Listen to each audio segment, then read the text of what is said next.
Bonsoir et bienvenue dans votre émission, bienvenue dans la bande consacrée à l'actu. Ce soir, nous nous intéressons à un livre, il s'intitule « La plus belle marche ». À 68 jours du référendum, nous nous apprêtons à vivre l'un des moments forts de notre histoire. Les regards seront rivés vers ce 4 novembre, une date pour choisir si notre pays reste dans la France ou devient indépendant. La Nouvelle-Calédonie est un pays chargé d'histoire, une histoire commune mais aussi différente. Cet ouvrage retrace l'histoire d'un Européen dans le monde kanak, un Européen qui est devenu indépendantiste, une décision qui lui a coûté des injures de la part de nombreux Européens. Cet Européen est devenu citoyen de ce pays. Il s'appelle Luc Tournabien. Il est notre invité ce soir et l'auteur de ce livre, donc La plus belle marche. Bonsoir et merci d'avoir accepté cette invitation. Bonsoir Alice, merci. Alors, ce livre vient de paraître. Rien que ce week-end, plus de 80 livres ont déjà été vendus. Ça commence bien pour vous. C'est pas mal, oui, effectivement. Je l'ai sorti vendredi soir, effectivement, donc dans le week-end, oui. Le week-end, après, lundi, mardi, je ne sais pas combien, mais ça commence pas trop mal. D'accord. Alors, dans ce livre, vous nous partagez votre histoire. Vous êtes arrivé en 1980 en Nouvelle-Calédonie. Vous étiez diététicien. Corrigez-moi si je me trompe. Mais comme vous êtes titulaire d'un bac C, donc S scientifique, pour nous aujourd'hui, vous êtes devenu professeur de maths et physique-chimie au collège de Tio. Cela fait 36 ans que vous êtes en Nouvelle-Calédonie. Pourquoi avoir voulu écrire ce livre maintenant ? Plusieurs concours de circonstances. D'une part, je suis à la retraite, et puis il y a la consultation le 4 novembre. Donc et puis j'avais une expérience qui était forte, qui était lourde peut-être, et pas mal de gens qui me demandaient ce qui s'était passé, des jeunes notamment, et pendant ces événements, et je m'apercevais que le pays qui va décider bientôt de son avenir ne connaît pas toujours bien son passé. Et vous pensez justement que les jeunes ne sont pas assez informés sur l'histoire de la Nouvelle-Calédonie, du pays ? Ben, je le crains, vu les questions qu'ils posent, oui, apparemment. Alors, quel genre de questions on vous pose, par exemple ? Des questions d'une grande naïveté, presque des fois, parce qu'il y a des gens qui demandent, j'ai des jeunes qui me demandent c'est quoi la droite, c'est quoi la gauche, mais les événements, il y avait quoi, mais c'est qui contre qui. Voilà, ils voient que il y avait un problème entre les Kanaks et les Européens, si on schématise. Mais bon, c'est un peu léger, quoi. Après, il reste des rancunes, tout ça, et je voudrais voir ça avec un peu de recul, le retracer, mais avec le recul de 30 ans, ce qui nous permet d'apaiser un peu les choses, mais aussi à chacun peut-être de se regarder en face un petit peu. Bon, je fais ça à mon petit niveau, c'est ma petite contribution modeste. Et ce recul de 30 ans, il y a 30 ans, vous étiez vous arrivez en Nouvelle-Calédonie. En arrivant au pays, vous postulez justement pour ce poste de professeur. Mais comme écrit dans ce livre, votre ami Jean-Claude, pharmacien, était devenu professeur d'SVT pour passer le temps, car il adorait les gosses. C'est ce terme un peu qui me dérange. Vous donnez l'impression qu'à l'époque, l'éducation des enfants était faite avec désinvolture. Est-ce que c'est le cas ? C'est ce qui m'avait étonné moi-même. J'étais quasiment en stand-by pour quelques semaines en Nouvelle-Calédonie dans un long voyage qui était dans sa 3e année autour du monde. J'avais visité pratiquement tous les continents et je pensais rentrer en métropole. Voilà. Et je cherchais du travail pour quelques semaines. L'auberge de jeunesse était juste au-dessus des bureaux de l'enseignement catholique, qui était à côté de la cathédrale. Donc je suis descendu là parce qu'il y avait des petites affiches à l'auberge de jeunesse disant qu'ils cherchaient des enseignants avec le niveau bac, ce qui m'avait quand même beaucoup étonné. Et puis moi, je pensais faire ça 2 semaines, 3 semaines et repartir. Mais voilà, j'ai le même avis que vous, c'est assez choquant, mais apparemment, il y avait une pénurie d'enseignants. Et quand un enseignant avait un bac C, donc le bac S maintenant, on sautait dessus pour faire les matières scientifiques, niveau collège quand même. Vous constatiez qu'il y avait quand même un bon salaire. Je veux dire, travailler pendant 2-3 semaines et repartir, vous avez de l'argent pour repartir. Je l'écris même, absolument. Je l'écris même dans mon livre. J'étais choqué quasiment d'avoir une paye, je le dis, qui... Moi, maître auxiliaire, puisque je n'étais pas diplômé d'enseignant, je n'étais pas enseignant, moi j'étais diététicien, comme vous l'avez souligné. Maître auxiliaire débutant, je gagnais plus que mon père, qui lui était professeur technique en fin de carrière. C'était quand même assez monumental.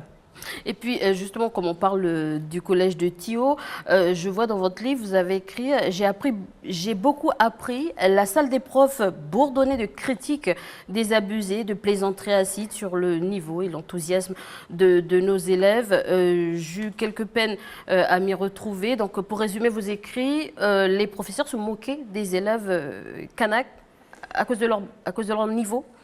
Ben, c'est pour ça que je dis que j'ai eu un peu du mal à me faire des Ça vous a amitiés. choqué? Oui, à l'époque, oui. Je pense que ça s'est quand même bien tassé, honnêtement. Enfin, c'est pas ce que je revoyais, par exemple, au lycée de Pointe-Boute.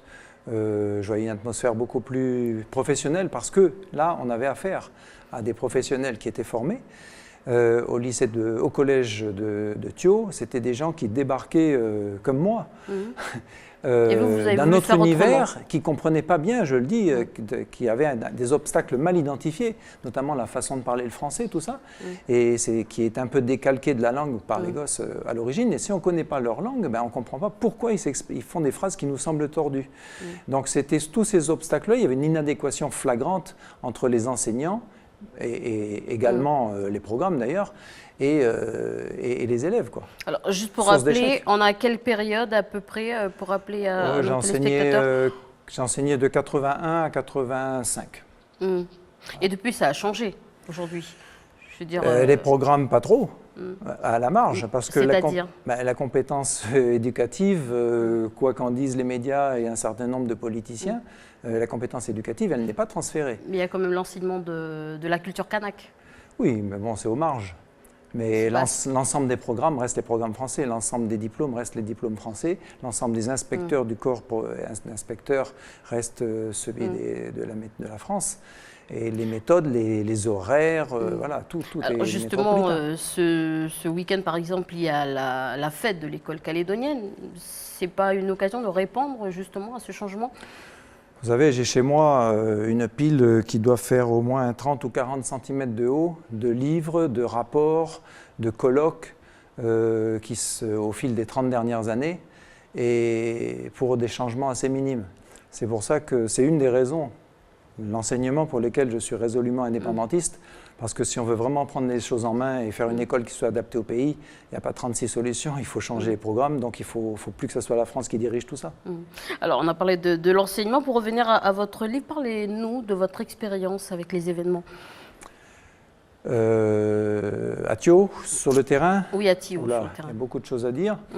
Il y a déjà ma perception des choses par rapport au milieu indépendantiste en soi, et pas uniquement kanak, parce qu'à Thio, par exemple, on était quand même un certain nombre d'Européens, calédoniens, la plupart du temps d'ailleurs, à être indépendantistes. Mais ce qui me choquait, c'est le décalage entre les médias et la réalité sur le terrain. Je note un certain nombre de choses, d'anecdotes dans le livre. J'en citerai une ou plusieurs si vous voulez. Mais le magazine Paris Match, par exemple, vient faire une photo, enfin des photos. Il en présente une avec un certain nombre de copains de Thio. Il leur dit de brandir le tamioc, montrer le fusil, etc. Et puis après, quand on voit C'était joué, quoi. C'est ce que vous dites. Voilà, c'était joué, bien sûr. Et quand on voit le magazine arriver, on voit la légende, les Kanaks s'avancent, ivres d'alcool ou les yeux injectés d'alcool. Ivre de sang et les yeux injectés d'alcool, enfin un truc comme ça. Et donc, pourtant, il y a une photo de photographe, Rémi Moyen, qui montre justement le contraire, qui montre des barrages. On va pouvoir le découvrir sur ces images. Regardez. Oui. Voilà, c'est des copains, il y en a un de Borindi, là, il y en a plusieurs, je les reconnais encore, malgré le temps. Mais c'était c'est un blocage assez sympa, c'est pas violent. Les gens, on était entre nous. L'histoire aussi, voilà encore un autre cliché qui était assez ahurissant, mais je décris aussi dans mon livre, c'est la poignée de Kanaks de Thio qui terrorise tous les autres Kanaks. Mais ça se roulait de rire parce que c'est complètement faux.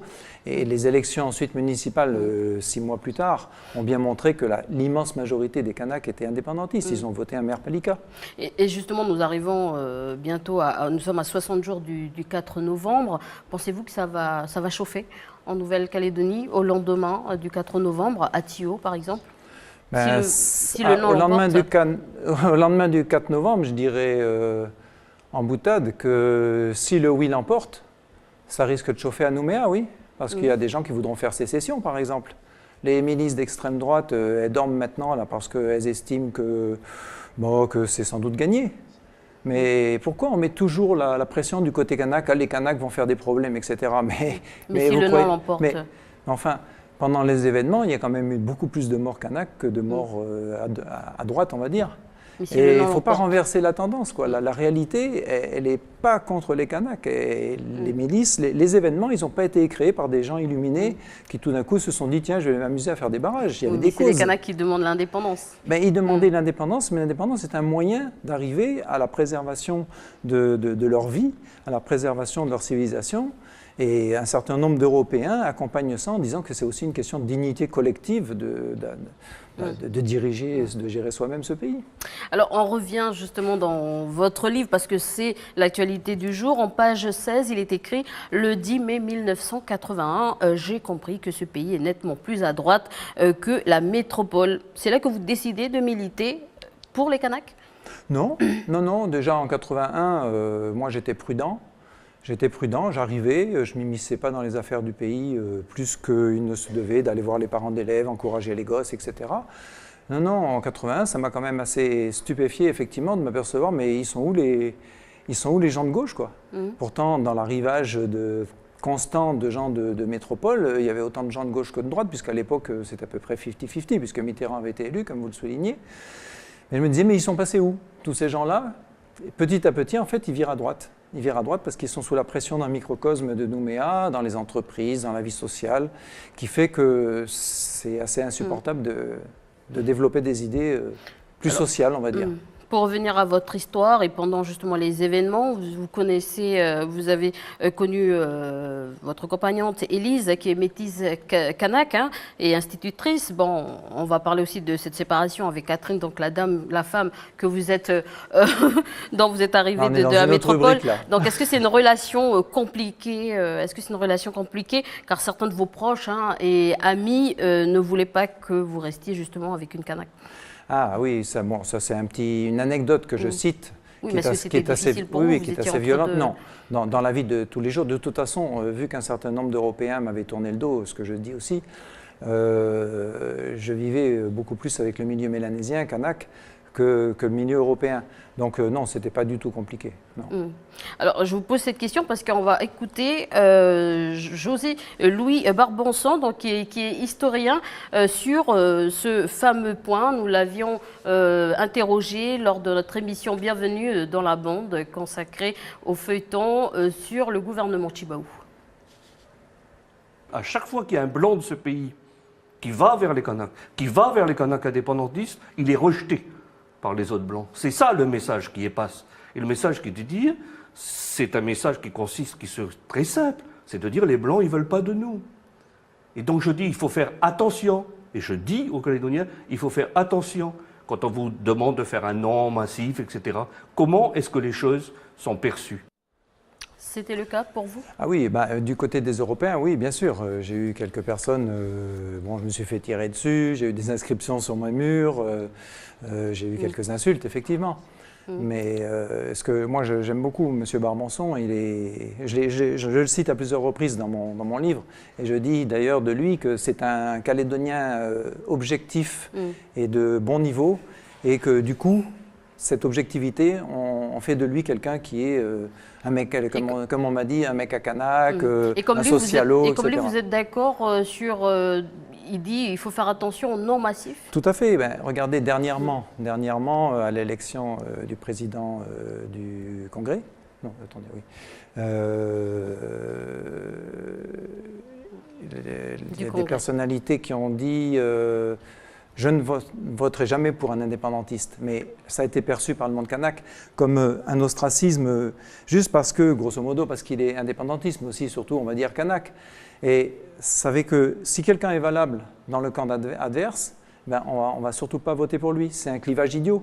Je pense que le FNKS a fait preuve de plus de raison quand même, puisqu'il a quand même débloqué la situation en votant pour quelqu'un qui n'était pas des leurs, de façon à ce que le pays puisse être gouverné. C'est la deuxième fois qu'il le fait quand même. À droite, ça a l'air quand même plus bloqué. C'est un peu dommage. Alors, revenons à votre livre, les événements de 84 commençaient tout juste. Vous aviez connu Éloi Machoro par l'intermédiaire de sa sœur, Marie-Françoise. Vous écrivez dans votre livre, peu de gens savaient où il allait, où il dormait. On le décrivait dans les médias internationaux comme un révolutionnaire. Est-ce que c'était le cas? Voilà, ça c'est un autre aspect aussi des caricatures. Je pense à lui, je pense à Marcel Nonaro aussi, qui était un ami. Je veux dire, c'est comme si on disait Élise Ouachette, c'est une grande révolutionnaire parce qu'elle fait le journal télévisé de Calédonia. Je veux dire, c'est des gens de chair et d'os qui ont une gentillesse, qui ont leur humanité normale, qui ne sont pas des grands excités, etc. Mais à un moment ou à un autre, il y en a marre et il faut prendre des décisions, certes. Mais on parle de Marcel Nonaro, le lieutenant, vous voyez, tous ces termes guerriers là, dont on affuble les gens pour mieux les combattre, ben, ça faisait partie de la violence de l'époque. Alors, je la vois avec du recul, j'ai fait ce livre-là, je voudrais qu'on voit ce livre avec recul, j'essaye pas, je mets de l'humour dedans parce que je le ressens, mais il faut que les gens aient le message d'indépendantistes, de voir comment ils l'ont vécu de l'intérieur, ces gens-là aussi, si eux ne sont pas indépendantistes. Moi, j'aimerais bien que des gens qui ne sont pas indépendantistes, mais qui veulent réfléchir à la situation, parcours cet ouvrage. Alors, vous vous êtes adapté à la vie en Nouvelle-Calédonie. Vous avez vraiment décidé à rentrer dans la politique du côté des Kanaks. Et pour rentrer, vous avez fait un long discours à Régis Toura, chef coutumier et président des parents d'élèves de Tio. On va découvrir ses écrits. Je cite une phrase à la fin de votre discours. « Seule notre force vous a empêché de vivre indépendant. Je ne l'accepte pas. Je suis prêt à vous aider et à ne pas l'accepter. » Quelle est votre marche à suivre à ce moment-là? Ah, très bien. J'ai eu deux étapes en quelque sorte dans ma vie. Là, cette première étape-là, je me considérais comme un métropolitain qui, du point de vue du métropolitain, rencontre ici des critères démocratiques et des raisonnements qui sont inadmissibles. Et je pense que ce serait le cas de beaucoup de métropolitains, même pas à gauche, pas nécessairement. Et à ce moment-là, je me dis, ce peuple-là, moi en tant que métropolitain, il faut que je l'aide à franchir cette barre dans mes modestes possibilités. Et je me positionnais comme ça. Donc pas de responsabilité importante, juste un coup de main. Après, quand l'accord de Nouméa est arrivé, quand la citoyenneté est arrivée et quand j'ai été par le vote de tous les Calédoniens officiellement déclarés comme Calédoniens, citoyens, à ce moment-là, pour moi, les choses changent. Je peux être un élu, je peux m'investir en tant que citoyen, en tant que Calédonien. Voilà. D'ailleurs, quand je dis maintenant à des amis que je suis un Zoreille, ils me disent « non, t'es Calédonien ». Donc apparemment, il y a un changement dans le regard que posent les gens sur moi aussi. Alors tout à l'heure, on parlait d'Éloi Machoro, Marcel Nonaro. Vous avez rencontré également Jean-Marie Tjibaou. Vous avez finalement rencontré les personnalités chez les indépendantistes. L'échange avec Jean-Marie Tjibaou était bref. Vous le regrettez aujourd'hui? Forcément. Et bref, dans le sens où il est décédé. Non, mais vous aurez voulu plus échanger avec Jean-Marie Tjibaou?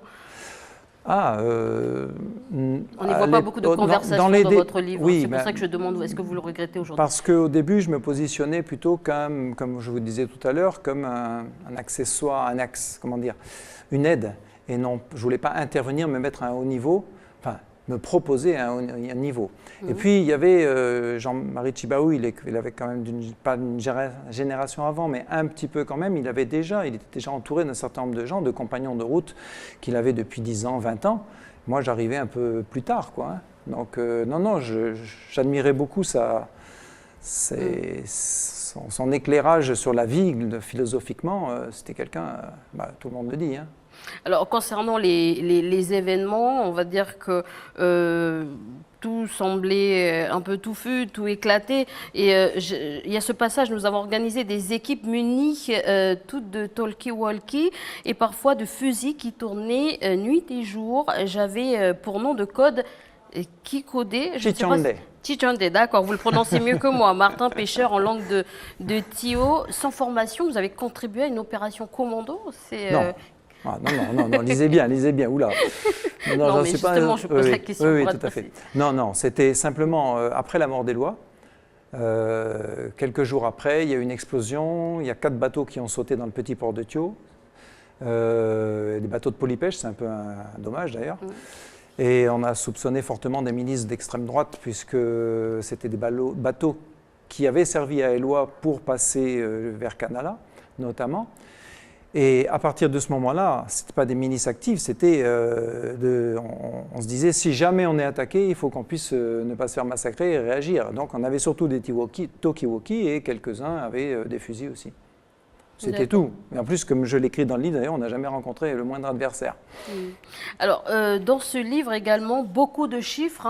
L'histoire de la Nouvelle-Calédonie est aussi une histoire de calcul. C'est comme ça que je vois comment c'est écrit dans votre livre. Lorsque les rescapés, à peine 45 000, se rebellent, malgré tout, en 1878, il y eut 1000 morts et 1500 déplacés Kanaks. Là, je lis un passage de votre livre et ça continue plus loin. Tout ça pour dire qu'il n'y avait pas autant, s'il n'y avait pas autant de morts, les Kanaks seraient pas minoritaires chez eux? Je crois que c'est une évidence, puisque d'après les services d'archéologie du pays qui peinent à l'exprimer publiquement, même s'ils l'ont déjà fait lors d'un colloque il y a quelque temps, il semblerait historiquement qu'en 1774, vers cette période-là, avant les premiers contacts avec les Européens, il y avait entre 300 et 500 000 habitants Kanaks dans ce pays. Donc, et à la veille justement du 4 novembre, cela changerait quelque chose?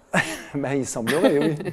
Il semblerait. Maintenant, quand je marque 45 000, les rescapés, attention, ce n'est pas les rescapés de Thury ou quoi que ce soit. On a vu pire dans le Pacifique, dans d'autres endroits. C'est surtout ce qui s'est passé, je le dis aussi dans le livre, c'est ce qui s'est passé dans beaucoup de pays au contact des Européens. C'est des maladies dont les populations n'étaient pas protégées et qui a fait des hécatombes. Ça s'est passé également en Polynésie et dans beaucoup d'autres pays en Amérique. Alors, une fois qu'on a fait une partie de cette histoire, en regardant votre livre, La plus belle marche, c'est quoi finalement la démarche? Parce que là, on y voit une image d'une manifestation contre la vie chère. Oui. Alors, je l'explique au dos du livre. J'ai beaucoup aimé cette photo parce qu'on a une foule de gens qui sont sortis de chez eux pour dire il y en a marre de ces prix abusifs. Ces gens, ils sont Kanaks, Européens, Wallisiens, Futuniens, Javanais, etc., d'origine, métis, et ils sont tous ensemble. Et pour moi, c'est un peu comme aussi pour la marche pour l'usine du Nord. Là aussi, on voyait un peu tout le monde, pas forcément indépendantistes. Et là, enfin, on voit des gens qui se lèvent pour dire à ceux qui nous gouvernent le plus à droite et qui sont le plus conservateurs de ce pays, il y en a marre, il faut que ça change, il faut que ça bouge, il faut que ça avance. Et pour moi, après ces marches-là, au-delà de ça, la plus haute marche, la plus belle marche, c'est l'indépendance. Et c'est un pari osé à quelques jours du référendum. Le pari osé de sortir ce livre, La plus belle marche, avec ce message. On verra s'il est osé, si je me ramasse, comme vous disiez, des insultes ou d'autres choses. Moi, je fais un pari, comme disait Jean-Marie, sur l'intelligence des gens. On est dans une période assez rare de dialogue, de discussion, où les gens réfléchissent sur les tenants et les aboutissants pour l'indépendance, contre l'indépendance. Ce n'est pas très souvent. Les médias sont très, très largement orientés, et les hommes politiques, qui ont de la puissance en tout cas, à droite et contre l'indépendance. Je trouve ça assez injuste. Je trouve que dans ce pays, le traitement de l'information est très inéquitable. Même chez nous ? Dans ce sens-là, j'étais en train de le dire. Dans ce sens-là, je vous remercie de m'avoir invité à cette émission, puisqu'au départ, c'était prévu quelques minutes au journal. Et donc, j'apporte une modeste contribution. Je suis conscient de la faible valeur d'un petit livre pour changer le destin du pays. Mais si des gens veulent bien le lire, ils verront quand même un certain nombre, comme vous dites, d'éléments, de chiffres, de logique économique, sociale. Alors, où peut-on le trouver, ce livre? Où peut-on l'acheter et à combien? Parce que nos chers téléspectateurs demandent, en fait. Alors, j'ai baissé le prix au maximum du possible, donc pas de bénéfice probable, et c'est presque certain. 1500 francs, et il fait à peu près 150 pages, et il est disponible depuis vendredi après-midi, donc très récent, à Calédo Livre, dans les librairies de Koné, Point Bout, Koumak à partir de demain, Point Dimier, et dans les grandes surfaces dans 1 ou 2 jours. Il est en train d'être distribué. Voilà. Alors, il ne reste que quelques minutes. Quel regard portez-vous avec du recul sur la politique actuelle?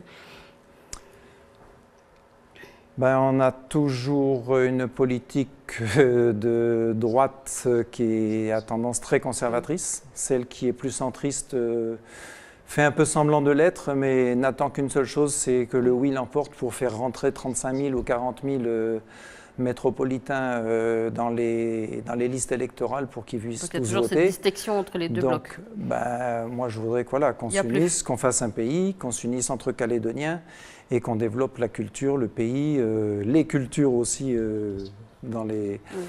je parle des fruits et légumes et autres aussi. Et je pense que historiquement, le peuple kanak, c'est assez stupéfiant, a été toujours le moteur des réformes, le moteur des avancées sociales. Infatigablement, il a toujours cherché, pas tout seul, des gens comme M. Barbançon et des tas d'autres ont contribué. Il y a un certain nombre d'Européens, un certain nombre de Calédoniens, un certain nombre d'autres ethnies qui sont progressistes. Mais il faudrait qu'il y en ait plus pour qu'on fasse ce pays ensemble comme il faut. Et il y a les moyens. Alors, une dernière question. D'ailleurs, c'est le titre d'un de vos chapitres. L'indépendance, pour vous, est une évidence. Comment voyez-vous le lendemain du 4 novembre? Ce sera ma dernière question et la fin de cette émission. Le 5 novembre. Oui. Ben, le 5, en cas de oui. En cas de oui. Non. En cas de oui. En cas de oui, il y aura... Cas de oui. En cas de oui, bon, le FLNKS est en train d'essayer d'y répondre. L'UCI a répondu ce week-end en disant le 5, vous allez tous au boulot et il n'y a pas de souci. Et petit à petit, on fera une période de transition qui sera proposée à la France avec un soutien par coopération, si la France le souhaite. Elle le souhaitera certainement, parce que la France souhaitera préserver ses intérêts dans le Pacifique, aussi bien militaire que le rayonnement de la langue et du français en général. Donc on ne se fait pas trop de soucis là-dessus. Les fameux milliards, ils seront largement compensés et au contraire, on ne sera pas sous la coupe de... Bon bref, je n'ai plus le temps d'en parler. Et en cas de non, je suis persuadé que ça sera... Il y a autant de risques qu'il y ait des troubles. Je ne suis pas Madame Soleil, mais il y a autant de risques, à mon avis, qu'il y ait des troubles si c'est non que si c'est oui. Alors, mais ça, on ne peut pas mettre ça d'un côté simplement. Oui, mais vous, les indépendantistes, là, vous allez foutre le bazar. Non. Si c'est oui, il y a autant de chances. Alors vraiment, une dernière question pour terminer cet entretien. Qu'allez-vous voter le 4 novembre? Ah, moi, je vais voter oui, bien sûr. Je suis logique avec moi-même quand même. Voilà, c'est la fin de cette édition. Le mot de la fin, merci. Monsieur Luc Tournavien d'avoir accepté cette invitation. Merci bien à vous. Voilà, c'est la fin de cette édition. Merci de nous avoir suivis. Je vous souhaite une très bonne soirée et je vous retrouve demain à 18 h.